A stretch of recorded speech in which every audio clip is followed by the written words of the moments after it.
एक समय की बात है, जंगल के पास एक लकड़हारा रहता था। वो जंगल में लकड़ी इकट्ठा करता था और उन्हें पास के बाजार में बेचता था कुछ पैसों के लिए। एक मिनट दोस्तों, मोटिवेशन कहानी को आगे बढ़ाने से पहले चैनल को सब्सक्राइब और बेल आइकन प्रेस कर दीजिए ताकि हमारी वीडियो सबसे आगे आप तक पहुंचे। एक दिन की बात है, वो एक पेड़ काट रहा था। तभी हुआ ये कि गलती से उसकी कुल्हाड़ी पास की एक नदी में गिर गई। नदी बहुत ज्यादा गहरी थी और वास्तव में तेजी से बह रही थी। उसने बहुत प्रयत्न किया अपने कुल्हाड़ी को खोजने की, लेकिन उसे वो वहाँ नहीं मिली।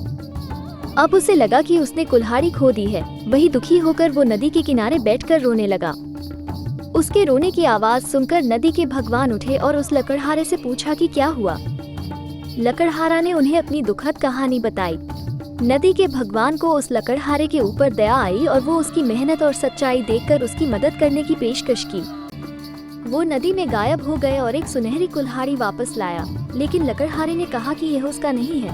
वो फिर से गायब हो गए और अब की बार उन्होंने चांदी की कुल्हाड़ी लेकर वापस आए, लेकिन इस बार भी लकड़हारे ने कहा कि ये कुल्हाड़ी उसका भी नहीं। अब नदी के भगवान पानी में फिर से गायब हो गए और अब की बार वो एक लोहे की कुल्हाड़ी के साथ वापस आ गए। लकड़ी का कुल्हाड़ी देखकर लकड़हारा मुस्कुराया और कहा कि यह उसकी कुल्हाड़ी है। नदी के भगवान ने लकड़हारे की ईमानदारी से प्रभावित होकर उसे सोने और चांदी की दोनों कुल्हाड़ियों से भेंट किया।